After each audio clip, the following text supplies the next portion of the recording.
Commissioner Rana, Commissioner St. John, Commissioner Walton, Commissioner Jacobson. Here. You have quorum, Madam Chair.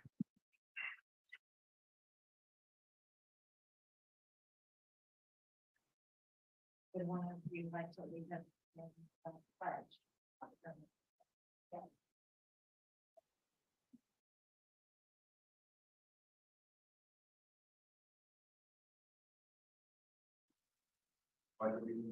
To the flag of the United States of America and to the republic for which it stands, one nation, under God, indivisible, with liberty and justice for all.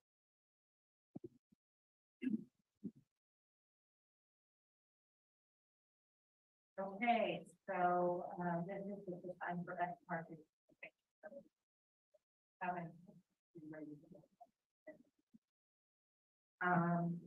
So we'll move on to the consent agenda, which is the planning commission meeting minutes of February 9th, 2023. And does anybody have any questions or concerns about those minutes?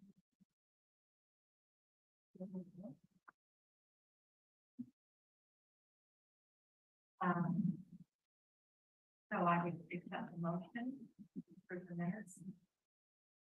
I'll move we approve the minutes. We have a motion on Commissioner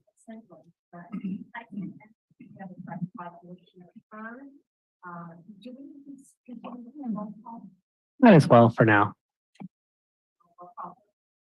Chair Amadeo, Vice Chair Woodson, Commissioner Herr, Commissioner Rana, Commissioner St. John, Commissioner Walton, Commissioner Jacobson. Yes. Motion passes.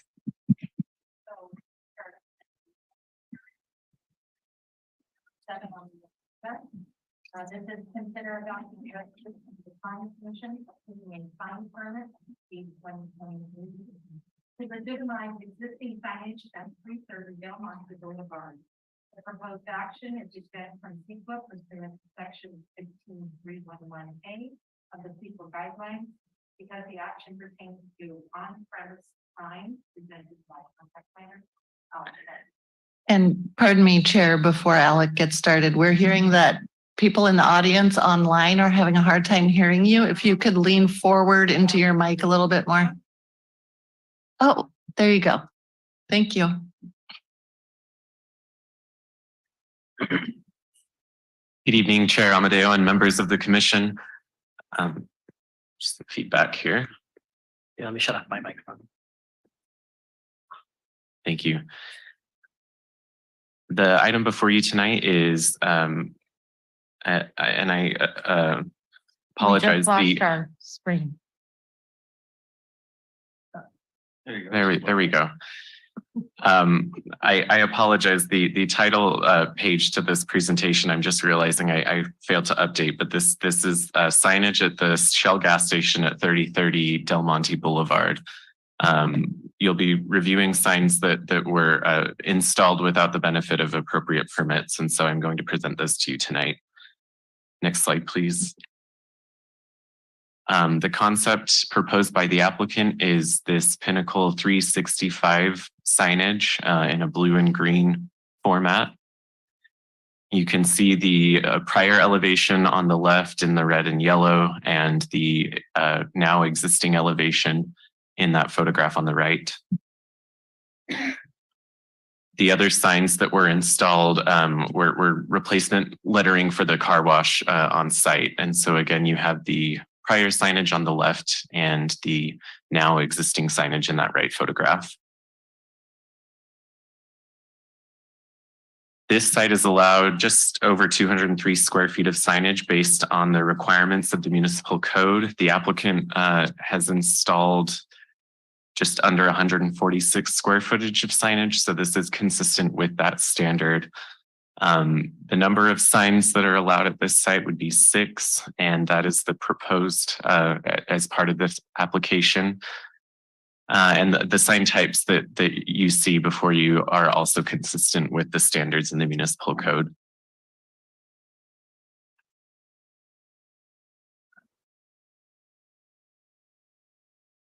Can we move to the next slide? My clicker stopped working. I have the recommended motion before you on the screen now. Staff has found that the signs that were installed are consistent with the provisions of the municipal code. I just want to add at this time that this is an unusual situation.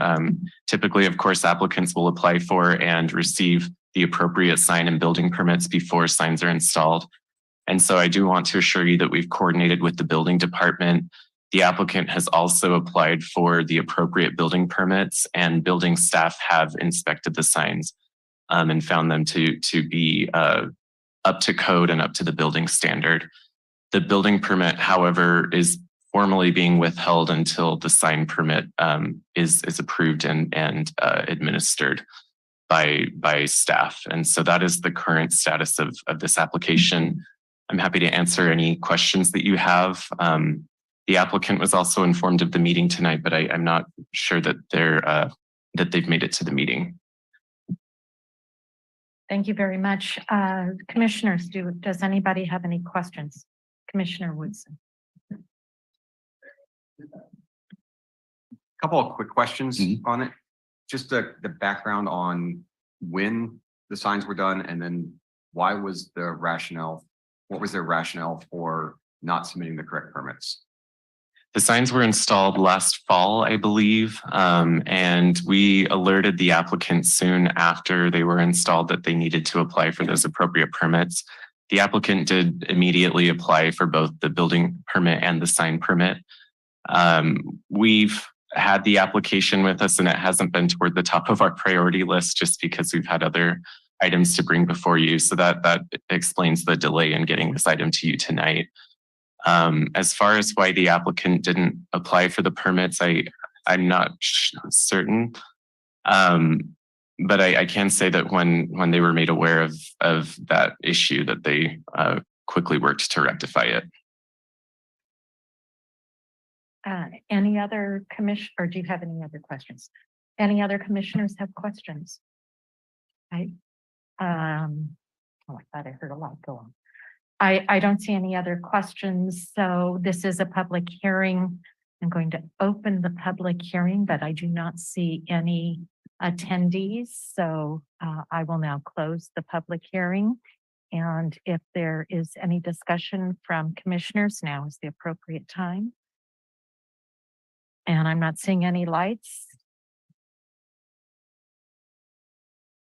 No, this is people that are panelists. If the attendees had a number on it, that would mean that there were attendees. So I will entertain a motion. Sure. I seem to have this jit on my heart at this point. I will agree with the staff recommendation. I move that we adopt PC resolution 2023 blank, approving the sign permit SG 2023-02 to legitimize existing signage at 3030 Del Monte Boulevard.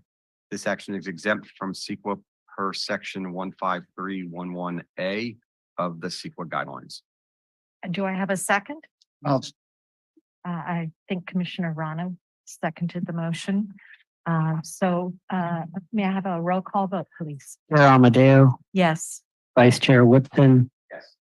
Commissioner Herr, Yes. Commissioner Rana, Commissioner St. John, Yes. Commissioner Walton, Commissioner Jacobson. Yes. Motion passed. Thank you.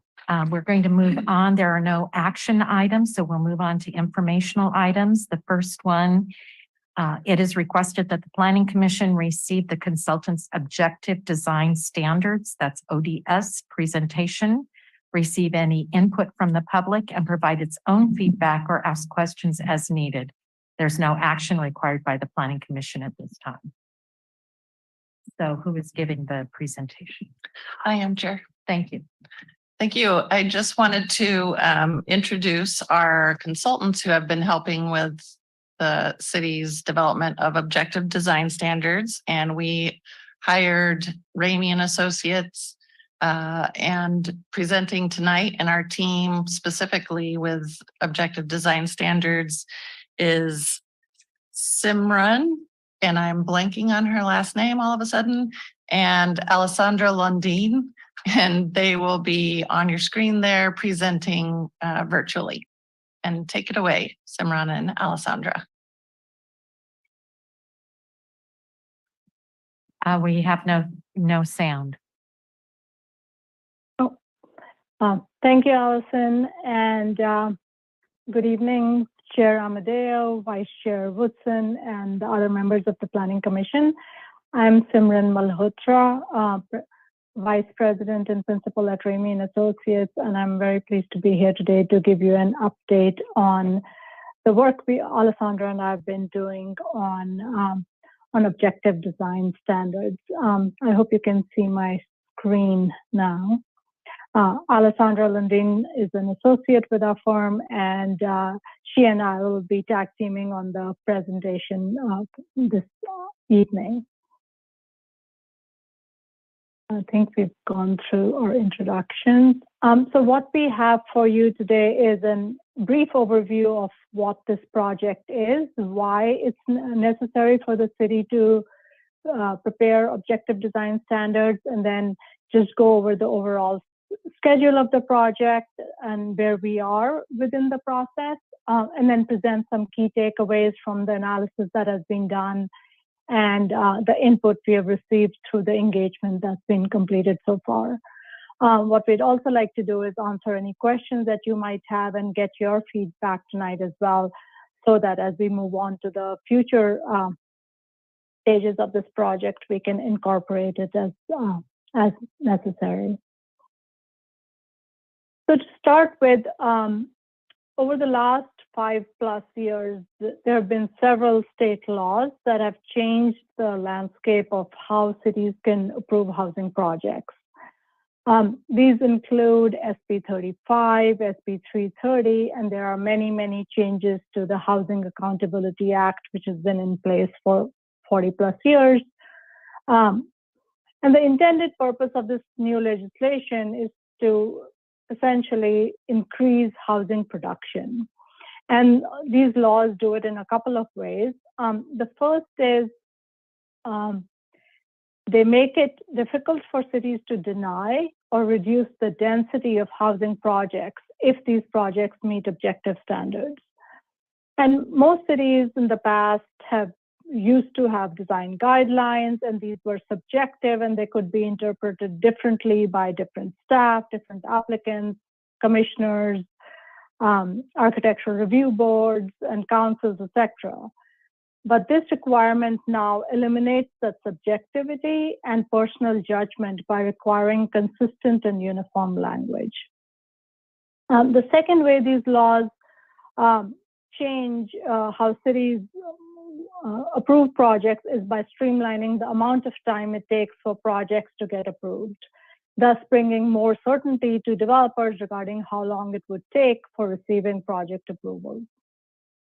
And then local governments that deny a project, if a project doesn't meet the objective, deny a project if a project doesn't or meets the objective criteria but is denied, those cities can be held in violation of the Housing Accountability Act. So the goal of this purpose is to create objective design standards with language that is clear and explicit in its direction, and it balances flexibility in design.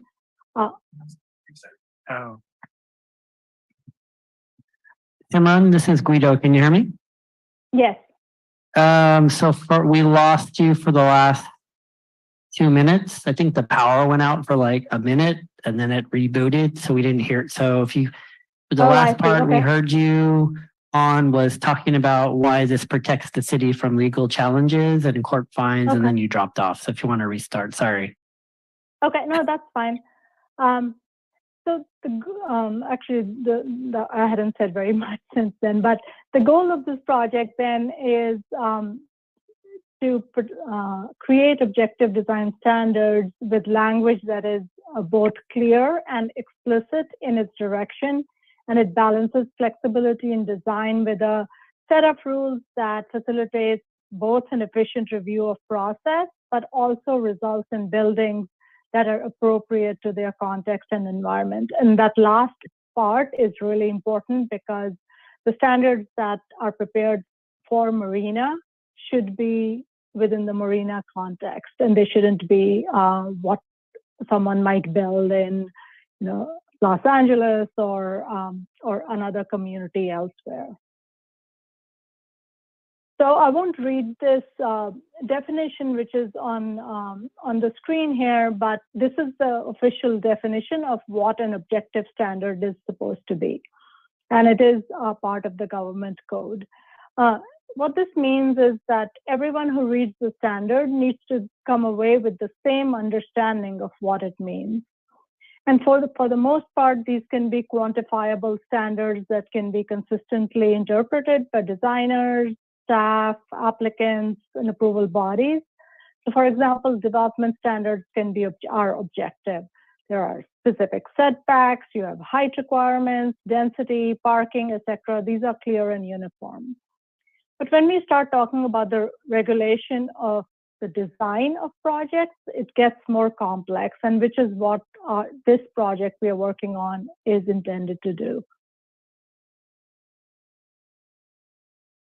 So the objective standards will apply to new projects, new residential projects in the city, single family projects if more than one unit is being built.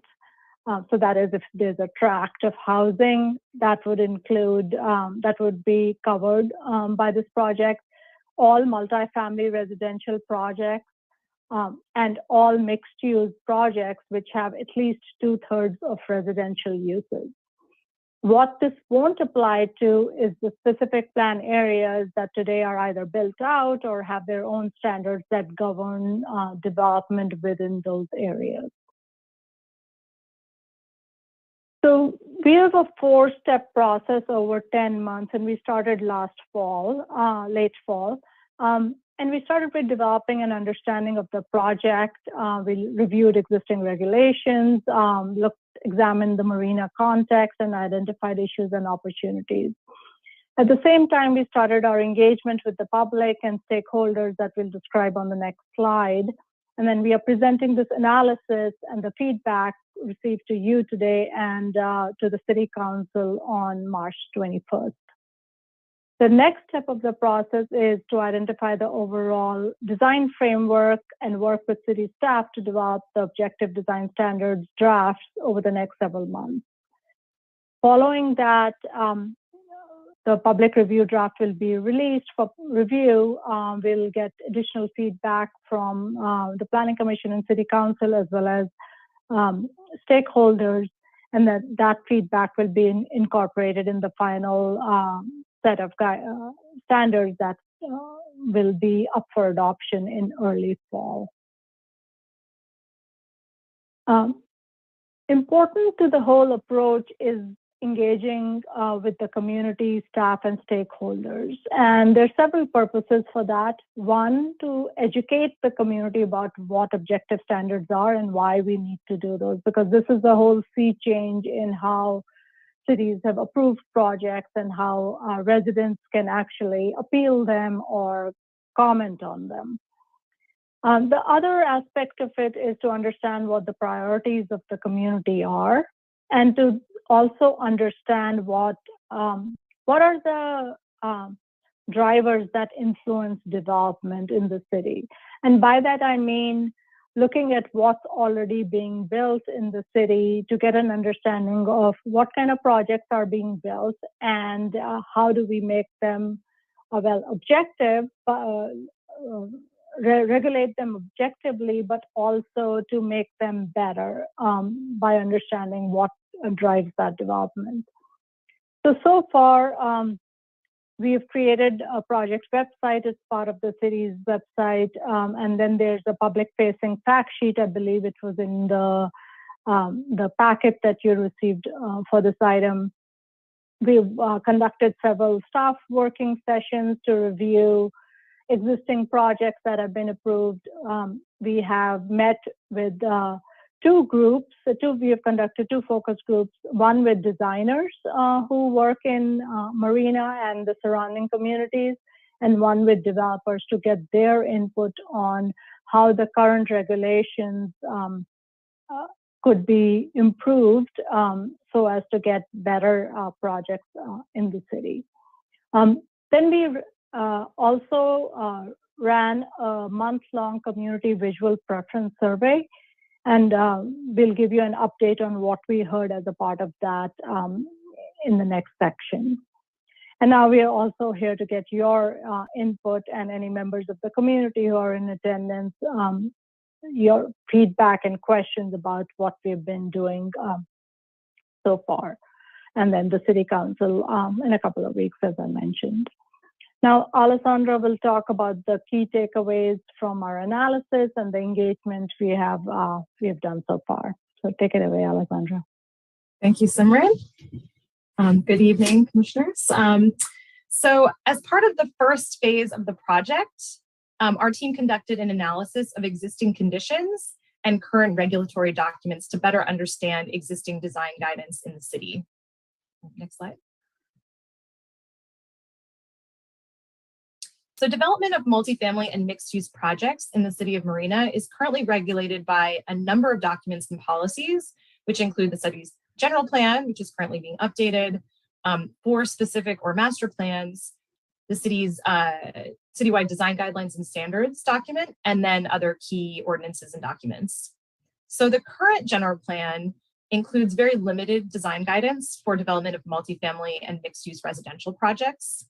And then, as Simran mentioned, there are 4 specific or master plans that govern large portions of the city, including the Downtown Revitalization Plan, which is in progress, University Villages, or the Dunes, Sea Haven, which was formerly Marina Heights, and then Marina Station. So the objective design standards will not apply to these specific plan areas, especially since most of them have their own specific design guidance and or are already built out at this point.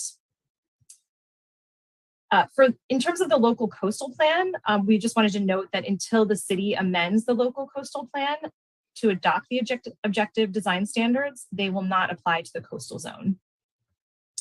And then most of the design guidance for the city is within the current zoning code and the citywide design guidelines and standards, which address specific topics such as neighborhood transitions, landscaping, site design, parking, and lighting. However, the existing standards and guidelines are really pretty limited and predominantly written in a subjective manner.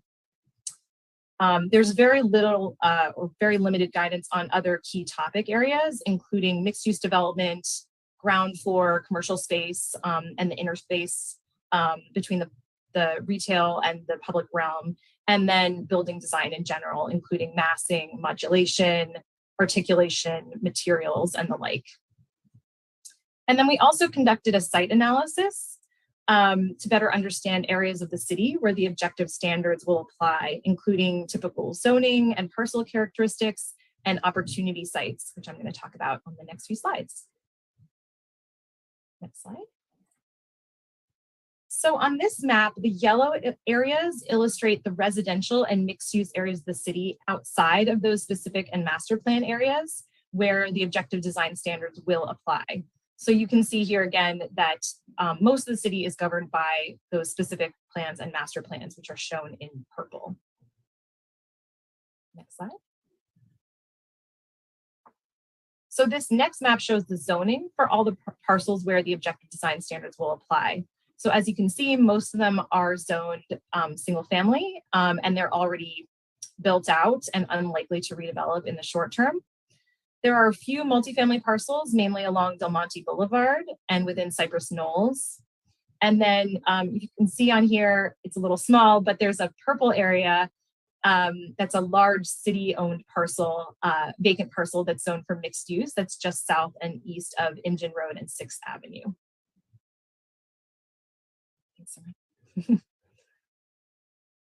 Next slide.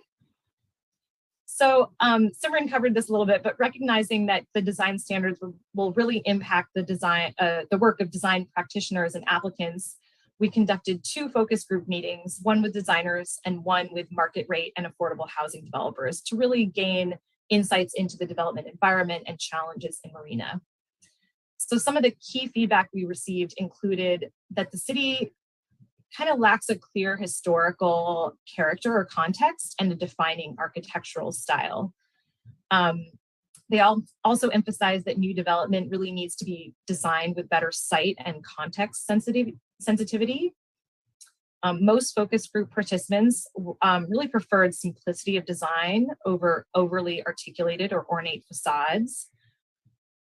And then participants also encouraged providing flexibility and objective standards to really allow for design creativity.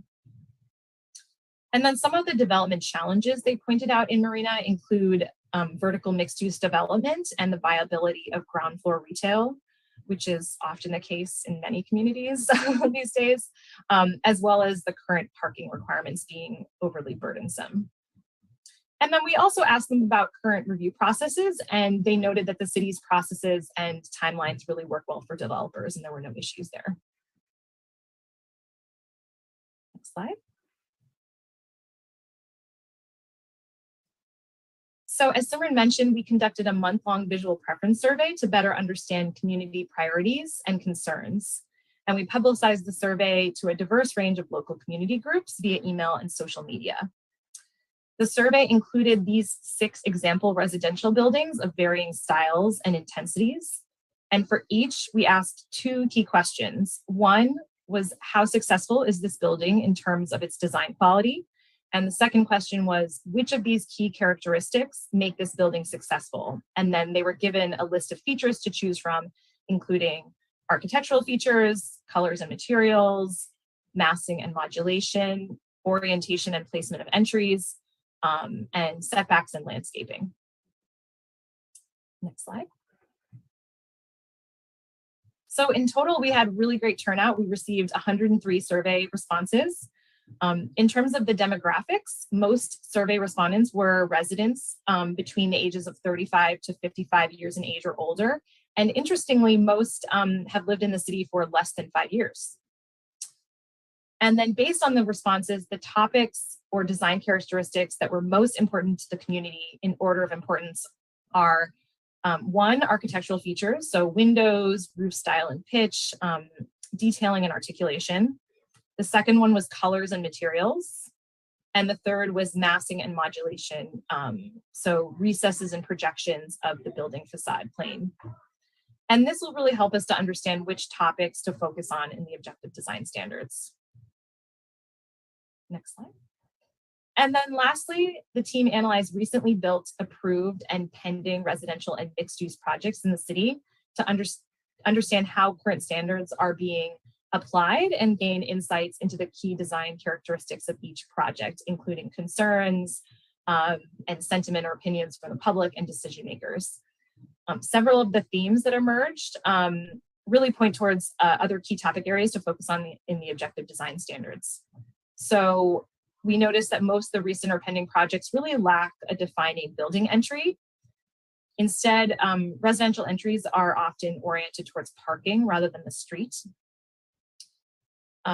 Many of the projects had very minimal front and rear setbacks with limited transition between both buildings and the sidewalk or street, and between new projects and surrounding development in terms of both privacy and solar access. So this is an area that deserves some attention. And then we also noticed that some projects lack sufficient modulation. So the objective standards should address requirements to break up large facade planes to reduce the perceived scale of those larger buildings. And then on the positive side, most of the projects really included a considerable amount of private and common open space, which is great to see. However, we noted that the majority of the common open space was accommodated via roof decks rather than ground level landscaped open space, which could impact its usability given Marina's climate.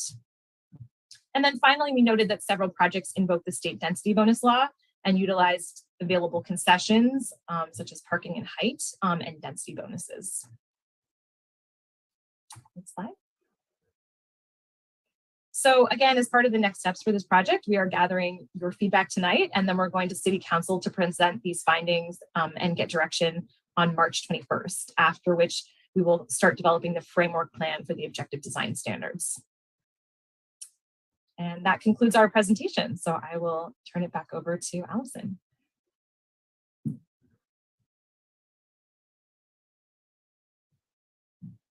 Thank you, Simran and Alessandra. Now I would like to turn it back to the chair or maybe vice chair if you're, okay, great.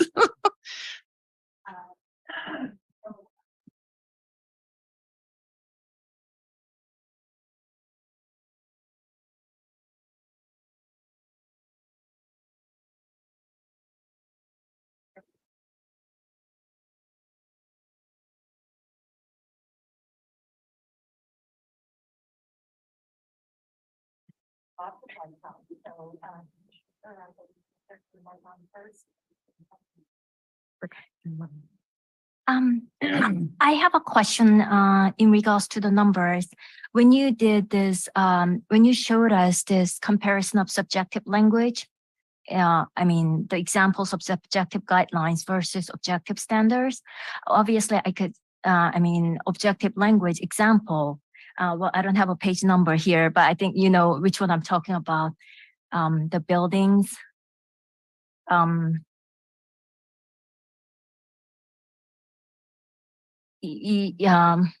there were two pictures, you know, comparing. I think yes. slide 6, Simran. Let me share my The screen next, again. the next Oh, page. sorry. Yes, The next that's page.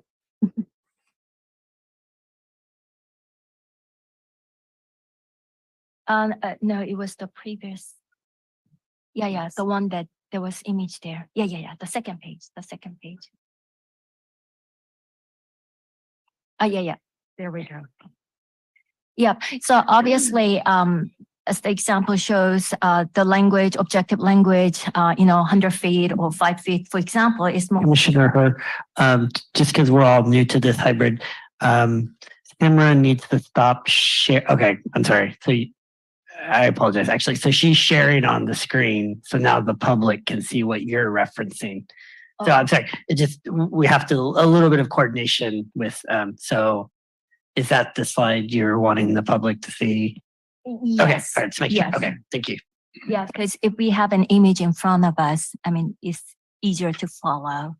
Yep. So do I have to repeat myself? Okay. Yeah. So obviously in the example objective language, there's specific number, and I could see that, I mean, you may have, followed this SMART objective guidelines, specific, is it measurable, achievable, realistic and timely, objective guidelines that's out there that we use. So my question is, with this specific numbers, which you try to reflect, the objective to be concise and quantifiable language, this is more out of curiosity. Are these numbers already in hand? Because, for example, when we, discussed on the height of ADUs in Planning Commission, we had several, discussions on that. So to come up with this specific quantifiable language, there needs to be, it seems that, there needs to be some, in my opinion, further discussions as to how much measurable, numbers that you will put into each items to make it, more quantifiable to both the reviewers, applicants, and to everybody involved. So just out of curiosity, whether you have, this discussion, specific numbers already discussed. That's a really good question, Commissioner. We haven't developed, these are just examples of what a standard which is objective might look like. These are not necessarily the numbers we would recommend for Marina. We aren't there yet. So far what we have done is our analysis of, as we explained in the presentation, of your current regulations, what we heard from stakeholders, and what we heard through the survey. Now, once we get your and the City Council's input, we will start developing the framework, which will begin to identify what those numbers should be before we write them up as standards. That'll come back to you for review before it goes for adoption. Okay, thank you. Okay, so Commissioner Rana or Commissioner Walton? Okay, thank you. All right. Thank you for that presentation. I appreciate it. That's really thorough. And then also the information in the package is very thorough. I have just a couple of questions. I thought maybe if you could define what you mean by parking being overly burdensome. And then with respect to the surveys that you sent out to the public, I was wondering if you could talk to me about what that looked like, and if, as I understand you're happy with the 103, but I would love to see a larger number for that. And I'm wondering if you could talk to me about how that was advertised, and then if we can maybe put it in the hands of more of our community. Thank you. Okay. So let me address your parking question first. So what Alessandra shared on that screen is what we heard from the project applicants and the developers, that they think the parking regulations are overly burdensome. We, as a part of our project, we are not addressing parking standards. We are not changing what's in your current zoning code. That is something that will happen as a part of your general plan and zoning code update that's going to come down the road in the next year or so. We just wanted to identify what we heard with regard to parking. Parking does impact how a site is laid out. Most of the parking in the city for most of these projects is surface. These are surface parks projects. So the amount of parking a project has to provide does have impact. So for example, open space that is now provided on roof decks, because there's generally not enough space on the ground level to provide that open space because it's used up for parking. So there are some relations, but as a part of our work, we are not going to modify any of the parking regulations in terms of number of parking required for each unit, for example. With regard to your second question as to how this was, how the survey was advertised, and I think Allison can help answer this question, but it was advertised widely through social media, through flyers. There were specific outreach made to certain groups, such as to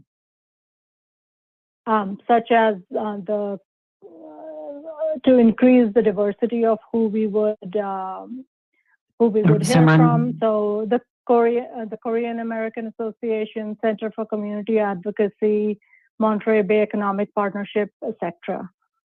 Yeah, Simran, Allison's been doing a fabulous job with, she's our social media warrior. So maybe you could talk, and you've also been going to the farmers. You want to explain the farmers market and all the great outreach you've done. So. Sure. Yeah, we have a city Nextdoor account, a city Facebook account.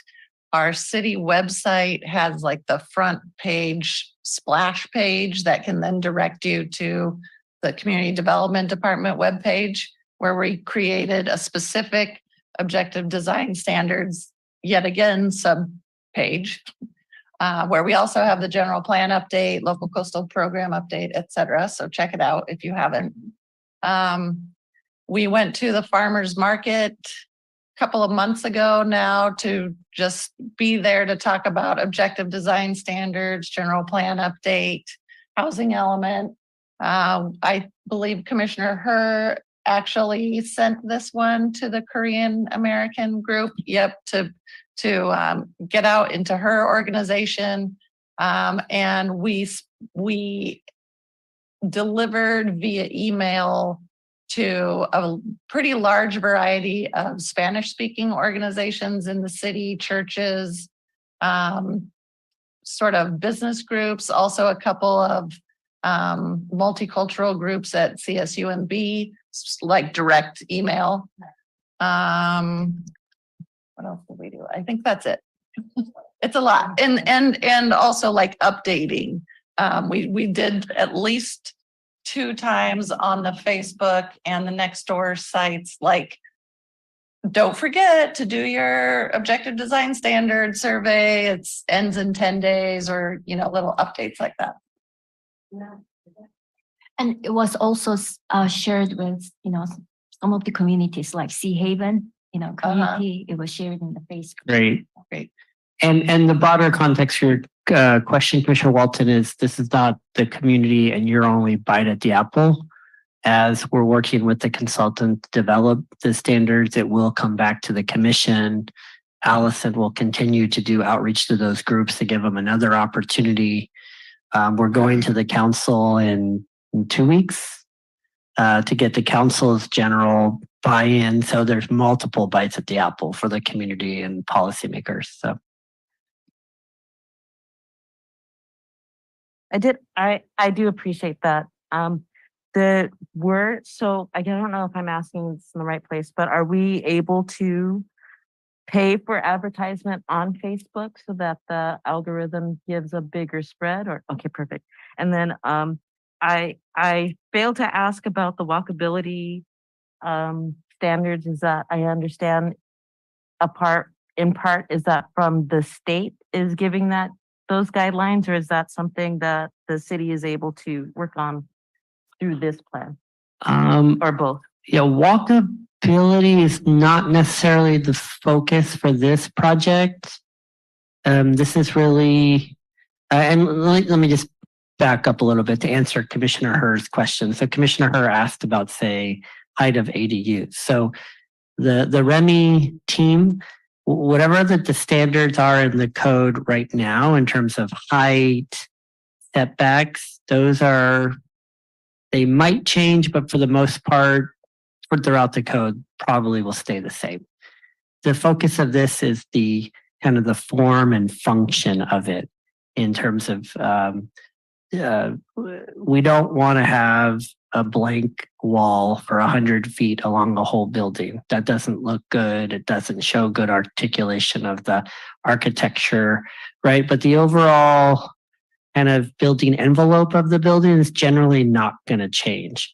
Your task is to, as we're working with Remy and Associates, to take what the community is saying about what is the style of Marina and what is the style you want to see as a commission to recommend to the council, and how do we quantify that in an objective way.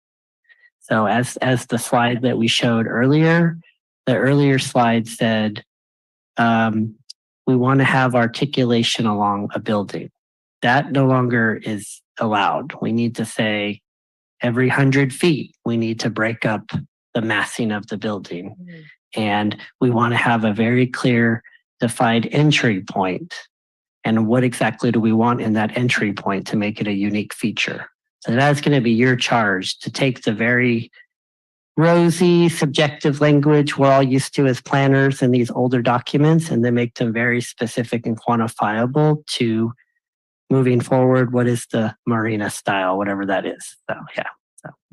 If I can add something to that, one of the problems that's always occurred in the design review process when we had a design review board is that it was a very subjective process because we didn't have specifics that allowed them to be able to look at the building and say, does this meet our standards going forward? We want very objective standards. It makes the review process much easier. Right. And then the other key point here is, and Simran and Alessandra can provide more context, the state law does not mandate a specific style. It doesn't say every building has to look like Spanish Mission style in downtown Santa Barbara. That's not what it says. It says, let's have a clear, objective standard that, you know, when the applicant files for the permit, they have a good idea of what the city's asking them to submit the architecture for. So. Also, if I could just add a couple of more items about walkability and parking. Walkability will definitely be addressed as part of the general plan update in the circulation element. There'll be a lot of discussion about multimodal transportation. That's what I'm looking at under attachment 2, page 8. Under the general plan. Coming forward with a general plan. Yeah, I think that's what you're telling me is. Yeah. My question is more for the general plan. Exactly. Thank you. And then just generally speaking about parking, the state in all of its many myriad housing bills and things coming forward is definitely lowering parking requirements. So we should be getting ready, and this will also come with the general plan update. The state has made it very clear that they're interested in housing for people, not housing for cars. So we should all be preparing for seeing fewer required parking spaces for residential uses. And this is probably going to be a big hot topic everywhere. But it's good to start thinking ahead for when it comes before you for further discussion. Thank you, Allison. Okay, Commissioner Rana. My first question, I think Guido can answer, that once these objective standards are finalized, is there going to be any public participation in approving or going through and giving their consent as to what they've agreed for the city? Great question. So for multifamily, especially multifamily and mixed use projects where more than half of the mixed use is residential, these objective standards will be binding. And if you meet those standards, under our current zoning code, that project would come before you, but it's going to be a very limited discussion. Commissioner Amadeo has been here before, where we would go on for hours and hours, and Commissioner Jacobson, well, I don't like that window seal, and what about that? Well, after these objective standards, we have to approve it if they meet the standards that we're going to adopt. If we choose to say, applicant, you didn't meet these standards, we have to make very specific findings about why. Like, for example, if the one that Commissioner Herb pulled up said every 100 feet you have to break up the building, we would have to say, the first part was 125 feet. You didn't meet that 100-foot standard. So it has to be very specific. So the limit of the public hearings will be very limited. So yeah. And the second question is for Simran, that in the beginning of the presentation, there was a mention of lack of architectural, cultural, and identity for Marina City. So how do you plan to address that issue?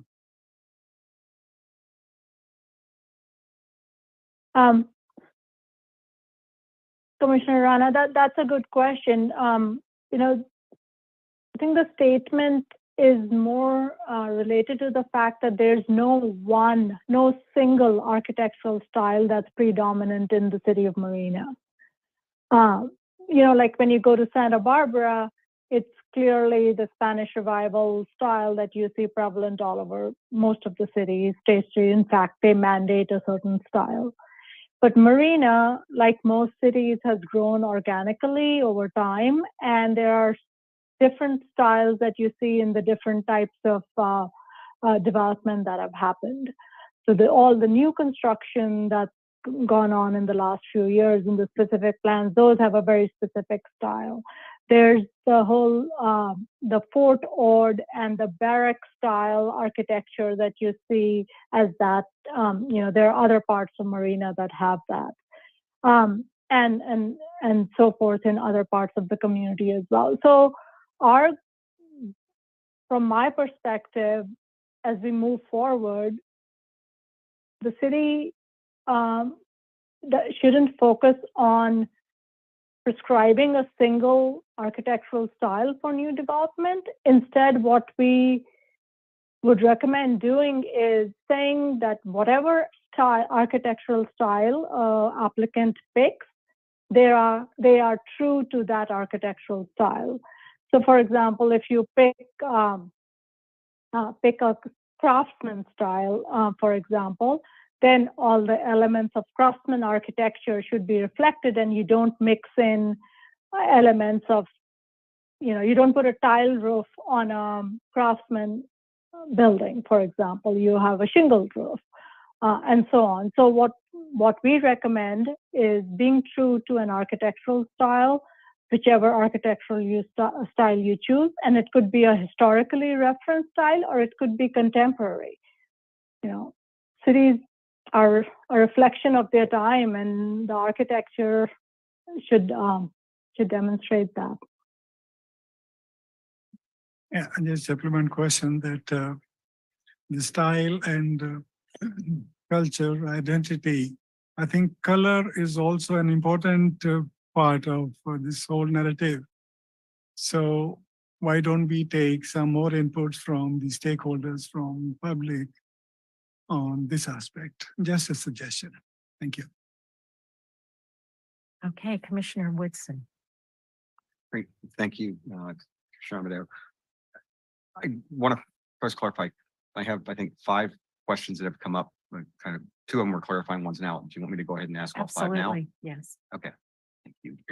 Thanks. My first question, I think it's to the bigger group and maybe to you, Guido, is really, we have the RENA effect and standards that come into play, and we have the new ADU and JAD. We have all these new state requirements that are coming into place.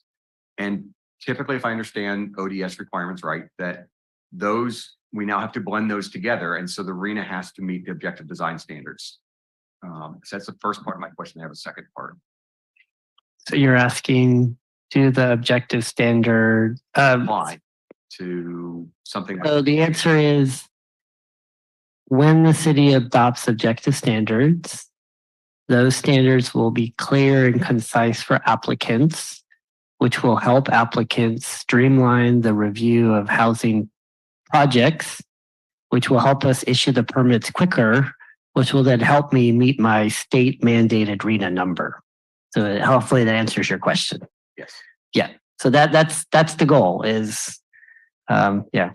So the second part of that question, because I assume the answer was yes to that. And so, yes, you got there, you get a little more detail. The second part of it was, we are in a very dynamic situation right now at the state right now, across all of our standards, as we've all lived for the last 2 years.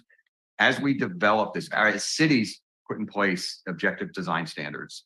How does the relationship work so that when we receive new guidance from the state that is pushed down to us as mandated, that we can actually, how do we adjust and how does that process work to actually provide the revisions and updates to the ODS, and specifically as it addresses things that are in flight or in the planning stage? Because if it's new, okay, we meet the new requirements. But if it's in flight, a lot of times the state has been saying you have to follow through effective immediately with these. But usually objective design standards are for new development coming in after the fact. So how does this affect? Yeah, so there's 2 parts to your question.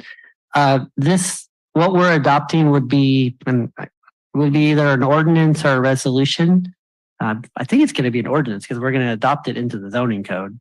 So ordinances can be changed by a majority of the commission and council. So if we get new directives, then we will be coming to you after this project ends and say, hey, we got a new directive. They told us to change X, Y, and Z in the objective standards. We'll have public hearings and it gets adopted. So that's the first part. Second part is generally for planning purposes.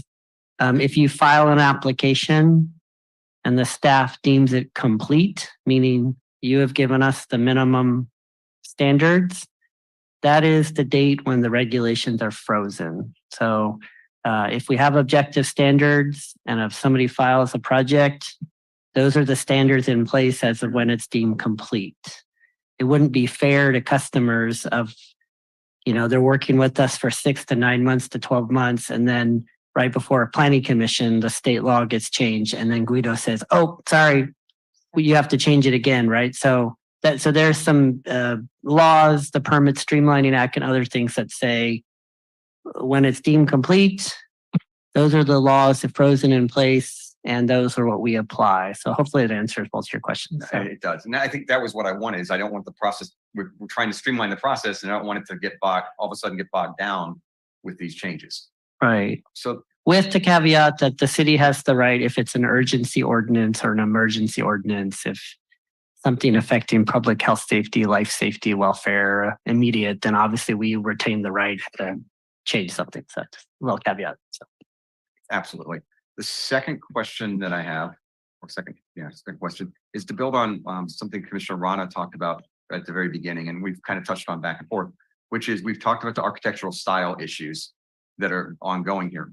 As part of the ODS, are we going to initially or as an addendum add in a formal architectural style pattern book that goes with this, or that breaks it down by different zoning types or like residential, commercial? Yes. And I'll let Simran and Alessandra explain in detail. For each zoning district, we'll have some standards, but I'll let Alessandra and Simran. I went through 14 public hearings and a year and a half of work in Los Altos. So it was like very detailed per zoning district. I don't know if we necessarily need that here, but I'll pass it off to Alessandra and Simran for the specifics for each zoning district or so. Why don't I start and then Alessandra, you can jump in. So the way we generally write objective standards for residential types is not necessarily by zone, but by building type. So house, single family or house form building. So that could be a duplex, which looks like a house, but it's actually 2 units in one structure. Those are regulated as one type. Then you have the so for example, row houses, which are attached single family types, those get regulated or in terms of design as a second way. And then you have podium buildings or just multifamily structures, which could have parking in the back, or in some cities when their subterranean parking actually pencils out. Those are another building type. And then mixed use buildings where you have retail on one ground floor and housing above is yet another. So we generally write those design standards to address those various building types. And then those fit into different zoning districts that you already have based on the density that works for those building types. So for example, if you have a density zoning district, which is say 12 to 20 units to the acre, at 12 to 20 units to the acre, the building types that you would see is like courtyard housing, very low density garden apartments, row houses, etc. You're not going to see 4-story multifamily residential buildings in that. So there is a correlation with zoning. But there's also, since so many different housing types can fit into that one zone, we regulate by the building type. Exactly. Yeah, I was going to say the same thing, Simran. And I was only going to add that when we write our standards, we try to include flexibility and make sure that, we're regulating such that they can be applied across a variety of different architectural styles, or they'll work for a variety of different architectural styles. But that whatever architectural style is chosen, the building will be well designed.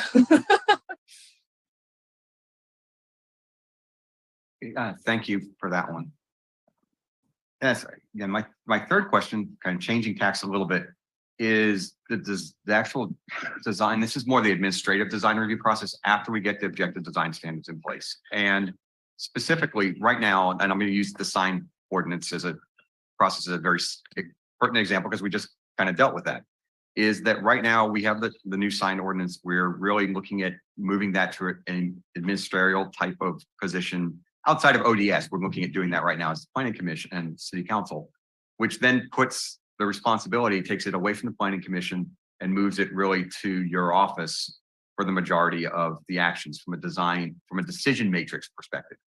As we move into objective design standards, we're going to be expanding and pushing that farther. And as you discussed just before we really opened up this, what this comes down to is that when things come to us, they're going to be much fewer and they're going to be much more focused, so that we don't have this long-standing conversation about, okay, what color chalk do we have on the windows? But the concern that I have from the commission perspective is, and it is, I preface this, it is not because I don't trust you and your staff, Guido. Absolutely not. That's fine. Is how do we ensure that the planning commission and the decision-making matrix is set up and clarified, so from a transparency perspective, not just for us, the planning commission, but for the residents and for the developers and the applicants, so that they know that this is where things go and stay at the administrative level. And these are the things that need to come forward to the planning commission so that we are not almost by default just left out of everything that could become kind of contentious. I mean, a lot of things aren't, but there are things that as a planning commission that I think a lot of people would like to see come up for discussion. And how do we ensure that that matrix is in place and so that people understand that?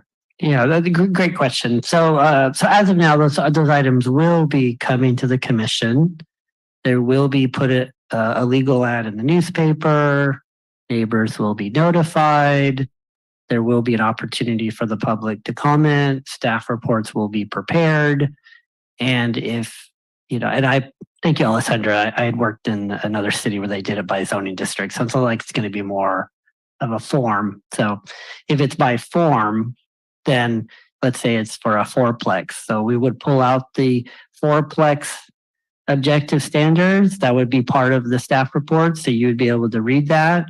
And then we would ask the applicant to articulate in a memo or a Excel spreadsheet of here's the 20 standards for the fourplex that we're asking you. Please articulate how you feel you've met that. And then staff would report out to you in a staff report to say, well, 18 of the 20, we agree with them. On these two, we want to get we either disagree or we don't think they entirely hit the mark. That would be part of the discussion with the commission. So all of this would be fully transparent, opportunity for the commission to comment. So. Thank you. And then one more question. I had 5, but 1 was answered. Okay. Definitely. So I'm down to 4. And the last one, and this is more of a long-term sustainability operations maintenance budgeting question across the city of Marina. We all know that because we have not, it's not even objective design standards, because the city of Marina, especially on the budget side, did not have money for many years. There were a number of decisions that were made from an operations perspective where we didn't come up to what we would expect for basic city standards. And the example I'm going to give is we have a large number of areas across the city, for example, where we have repaved the streets, we have installed sidewalks, but due to legacy policies, we have gaps that exist that don't meet the current standards. As we create objective design standards, we're really talking right now about, okay, what are the architectural side of it? But then if you kind of look at as part of that is the aesthetics, is the curb lines, it's the sidewalks, the walkability pieces. How can or do objective design standards affect not necessarily fixing, improving some of these other areas that were not covered over the last 30 years because of whatever reason?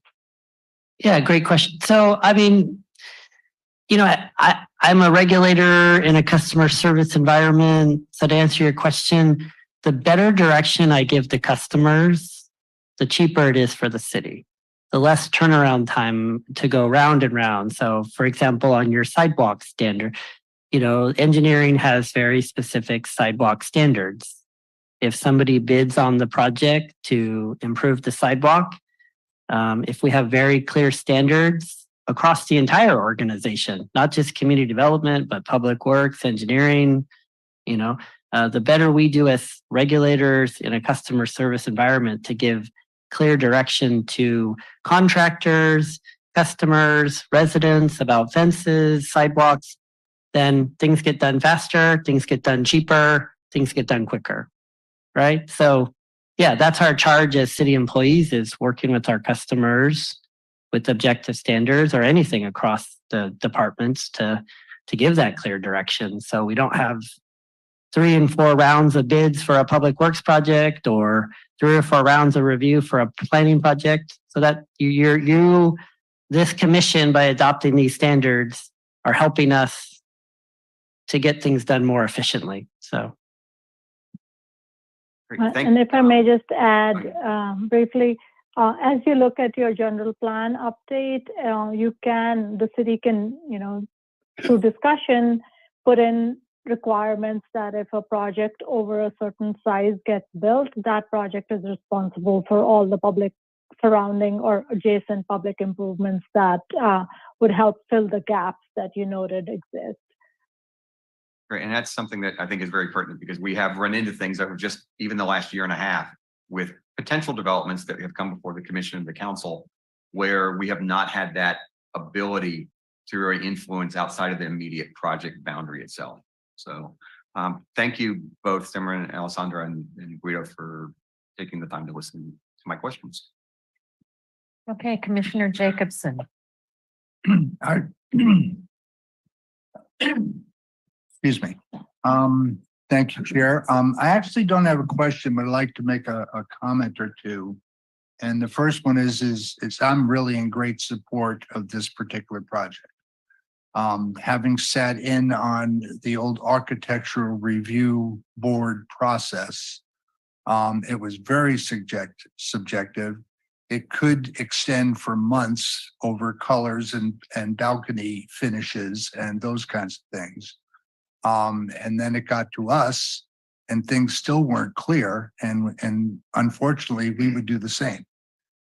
So I think that this particular project will, one, expedite it, and I think it'll save money, and I think it'll do all the objectives that Guido talked about. But I also think that, it'll really improve customer service. I think developers and builders and owners of buildings will be much happier with this ODS as they were in the past. So I'm grateful we're doing this. Any other comments? Okay. I have sort of a comment question related to all of this. Years ago, when I was on the Planning Commission back in between 2004 and 2007, 2005, 2008, somewhere in that time frame, we had a project come before the Planning Commission. Beautiful buildings to look at. It was a housing project. I think it was 8 units with a center drive, and the articulation on the sides of the buildings, which is what faced the street, were gorgeous. But one of the things I noticed when I was looking at the architectural renderings is that the balconies, it was parking on the first floor, living space on the second floor, bedrooms on the third floor. The usable balcony space was off the bedrooms on the third floor. And it was considered part of that private space rather than public open space. It was private open space. But when I looked at the drawings, the one balcony was about 8 feet away from the other balcony on the opposite side. So it wasn't private at all. It was, it was the distance from one end of the dais to the other. So you couldn't have a private conversation. And I want to know that those kinds of issues will also be addressed in the objective design standards. We did turn down the project, but it was very contentious. The architect had met the requirements for private open space as it was listed in our documents, but not the intent of private open space.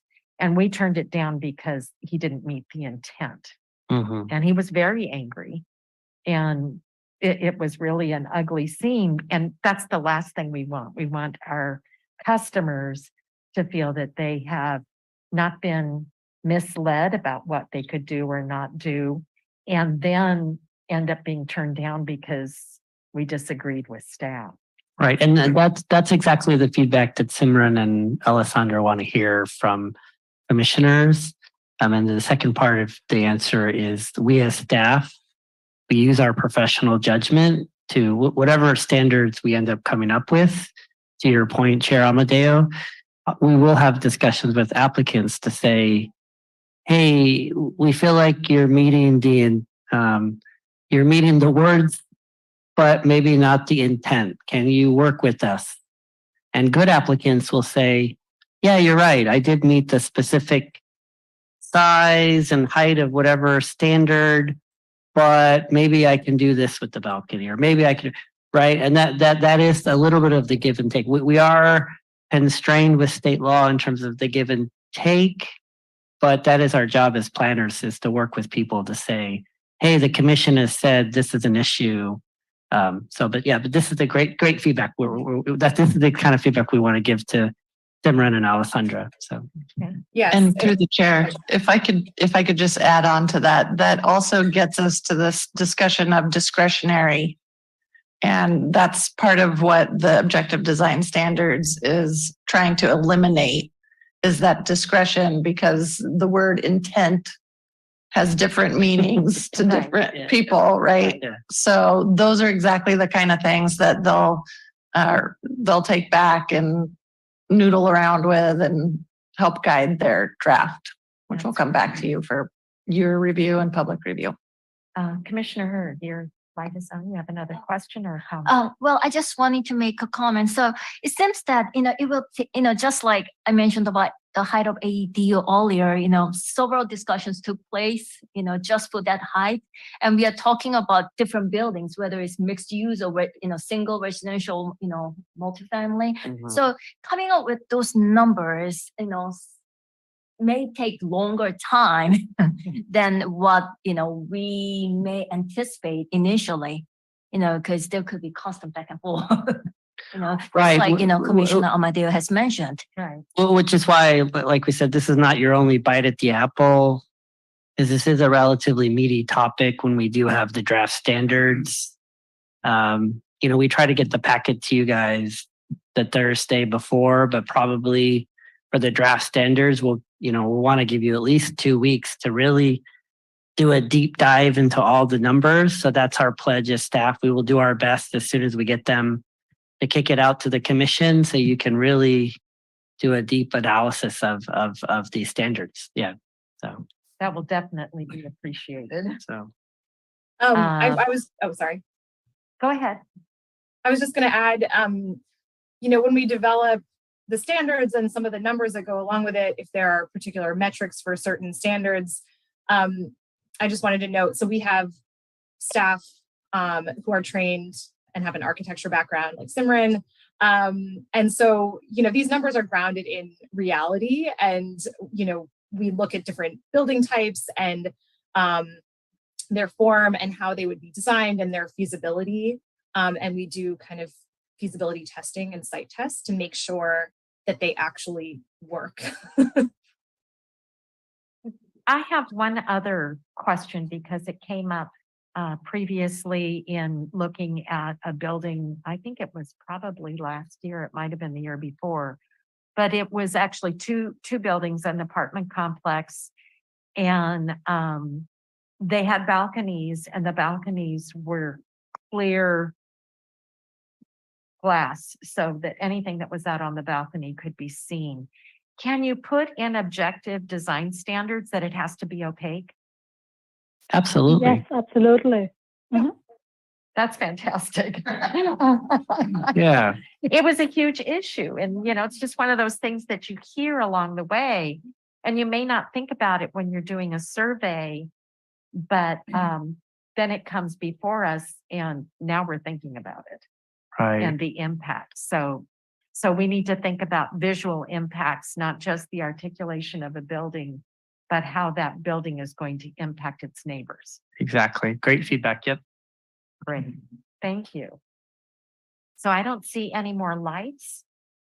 So I think that I'd like to thank Simran and Alessandra for their presentation tonight. And I hope we've given you enough feedback that we help with the as you move down the line. Yeah, and before we have them sign off, I did a lot of the speaking today, but Allison really has done the bulk of the work. We're really fortunate to have her here. I've had to miss several of these meetings, but I didn't worry because I have a trusted person to man this project. She really is doing the bulk of the work. So we just want to acknowledge that we've gotten further in 6 months on this project than, than prior. So I just want to say thank you, Allison. So. It's always nice to hear staff complimenting staff.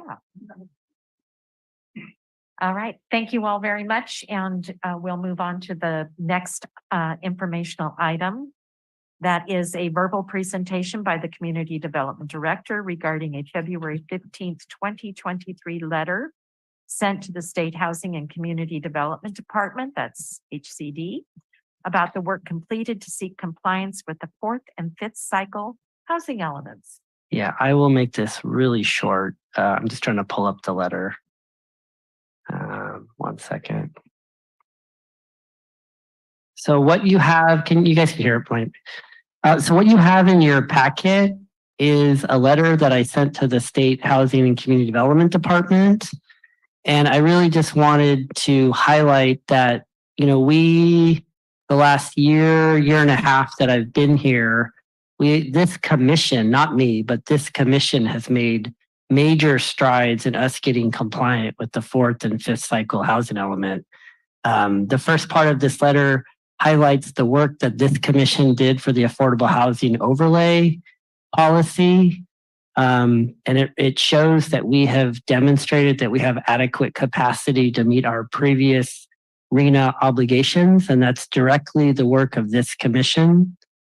Further in the letter, we just articulate, we are making progress on the downtown plan. We had meetings about objective standards tonight. And then these are all of the different ordinances that this commission helped get adopted in the last year. The low barrier navigation centers. We changed our ordinance to acknowledge small and large family daycares, which is an issue of state crisis the state has identified. We've removed barriers for multifamily housing, and we've had a couple study sessions with the commission. So I know in meeting by meeting, it might not seem like your work, oh, why are we here? Why am I volunteering my time? But I just wanted to highlight that the totality of the work you guys have done the last year really puts the city in a really good position to articulate to the state that this commission, the city is trying to be a good regional player for housing. So this is more of a thank you to the commission. So this letter was sent to the state. They're inundated with housing element reviews. I'm not anticipating getting a response anytime soon, hopefully sooner rather than later. We do want to be compliant with previous housing element cycles. But just as once again, this is a thank you to this commission for all the hard work you guys have done the last year. So. And I thank you for that. I do have a question that brought up to me. In the past, all of the commissions made reports to the council about their accomplishments for the year, and then also what they expected, what they wanted to accomplish in the coming year. Is this going to happen with the commission? It is. I'll have to get with the city manager. When was that normally done? I want to say that we did our review 6 months after the year had closed. 6 years after. So 6 months after the year had closed. So the fiscal year closes on July 1st. Yeah, June 30th. Yes. Yeah. Then we did it in January. Okay. So we're already a little bit behind. Yeah. Let me get with the city manager, and I'll have to report out to the commission about maybe I dropped off after COVID or something. Yeah. Okay. It actually helps the commission in recognizing the work that they've done, what they've accomplished. And then it makes it easier looking forward. We can ask appropriate questions of staff. You know, what do you see coming down the pike? What's the timeline for those things? Is that a 2-year project, a 3-year project? Or gee, in 6 months, we're going to spend 2 meetings on this alone. Exactly. So March 30th and 31st tentatively is the city council retreat. So I'll probably get some better direction from the council at that point. And then I'll also, after this meeting, coordinate with the city manager in terms of, I guess, are we bringing that back or not, or what's that process? So I'll put that on my follow-up items. So. Very good. Commissioners, do you have any questions? Oh, guess what? Allison? Thank you, Madam Chair. Just a quick update on the GPAC. The General Plan Advisory Committee has been selected by the council. And we've got 11. I think we had 13 to start, but a couple of people have dropped off, which wasn't too alarming. We'll be happy if we have 9 to 11. I think we all agreed that that would be a good number. Our first meeting will be April 6th. So we're really excited to kick that off. We have good representation, I think, of citywide. So we're excited to get started on that. Great. That is exciting. One of the things that I would like to see, if we can, is just updates on major projects where's the Absolutely. council on Cypress Knolls, what's happening with Marina Station. There's been all kinds of rumors, but nothing specific that we've heard, and that would be nice. And any smaller projects that are coming through the pipe. Absolutely. We definitely can do that. We can add that to the kind of ongoing agenda. Cypress Knolls, promenade. general plan, and what, any other Promenade, people are asking all sorts of questions about the promenade. promenade? Absolutely. Okay, we can add that to the, We can do a quick little Cypress Knolls update right now if you'd like. sure. Go ahead. Right. So we will be, actually, you should have all gotten an email from me with a save the date for April 11th.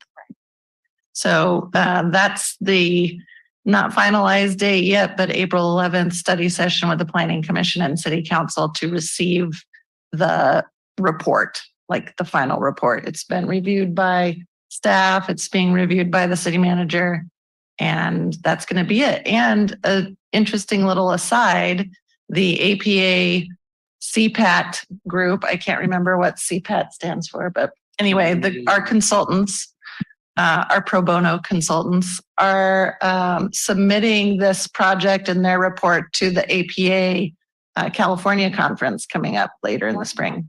So we'll see if it gets in. That's exciting. Yeah, Actually, and then pretty we cool. could ask Commissioner Amadeo. So that April 11th meeting is going to be a joint, which I wasn't thinking about joint meetings in this room until right. How did joint meetings used to work in the past in terms of where would the commissioners sit? The commissioners sat at tables along that side. Got it. And we shared a couple of handheld mics, Okay. and then the council sat up here. Okay. Got it. Thank you. So any other commissioners have anything they're interested in for the future? Just let staff know that there's something they might like to see. Absolutely. Very All right. We'll see you in 2 weeks. good. So this meeting's adjourned.